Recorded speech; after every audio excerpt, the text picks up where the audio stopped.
Hello guys, this is Max Boivin, and today I want to talk to you about this article that has been published a couple weeks back about how D&D 5e has a lack of GM. And I know this is an old topic, and now everybody talked about it already, and now everybody moved on to the OGL. But I didn't have a channel back then, and now I do, and I have stuff to say about it that I don't think necessarily have been said, so I'm gonna say it now.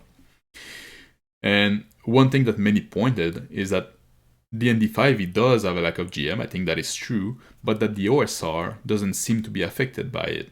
And people try to explain why, and one thing has been said is that, oh, it's because D&D 5e is too complex, and the OSR is much simple, so it's easier to run, it's more pleasant to run.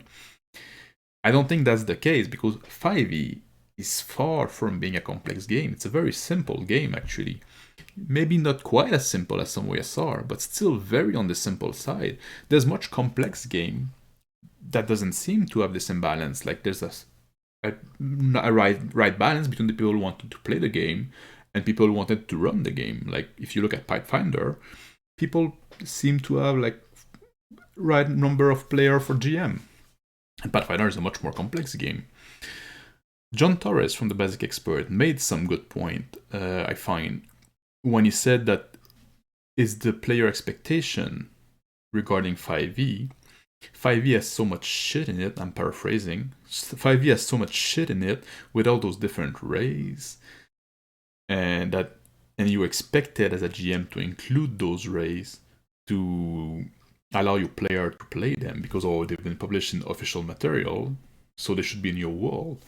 And maybe you don't want Kenku in your world, maybe you don't want Water Genasi in your world, maybe you don't want Tabaxi in your world, which is pretty legit. I don't want any of this stuff. They don't fit my world, usually.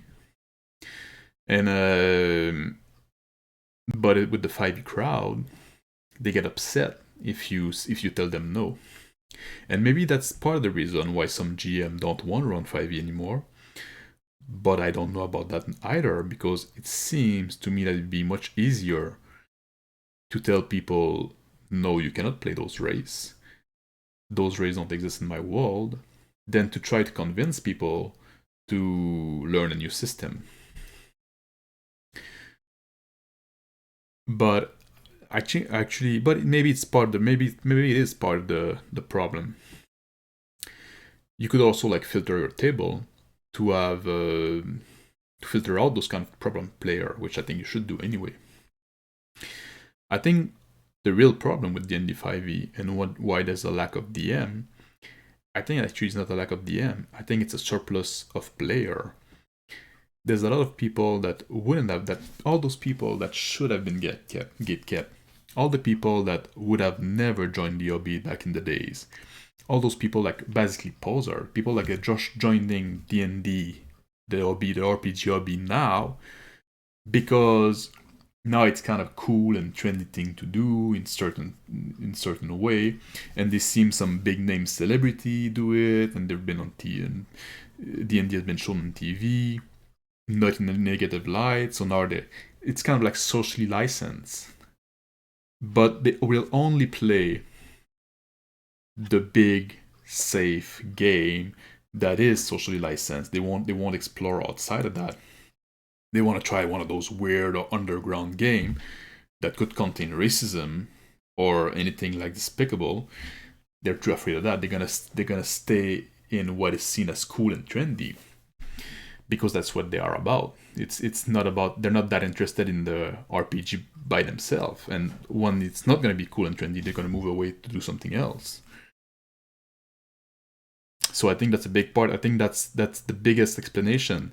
It's not the lack of DM, it's the surplus of player.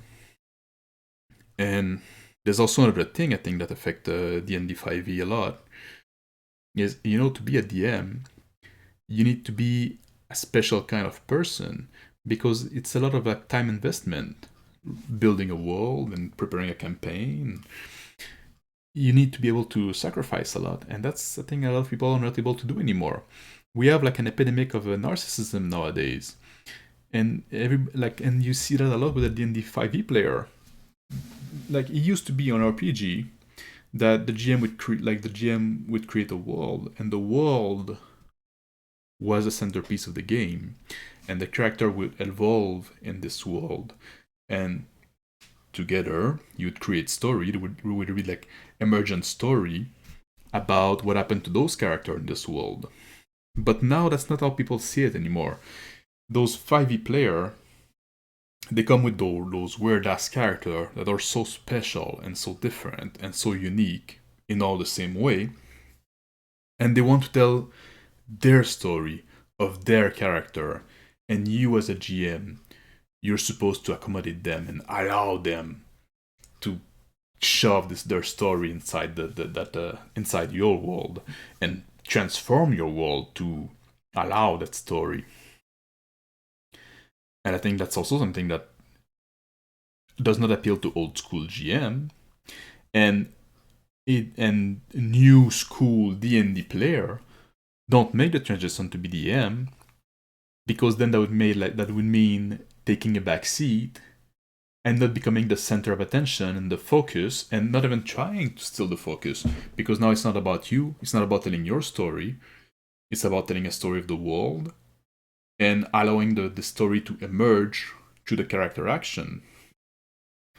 So I think that's a big part of it. I think a lot of it is due to, like I said, a surplus of player due to it being trendy. People just want to jump in, they don't want to make the investment to become DM, and they don't want to give away their seat in the spotlight to become DM. And D&D 5e is it's not only like character-centric game, it's a very, very like player-centric game. The player are expected to be like the center of attention, and the GM like a service provider. And I think that's interesting for nobody. So I think really the problem comes from the game and the crowd mostly. So that's why it's about that. Thank you for watching. See you next time. Have a good day.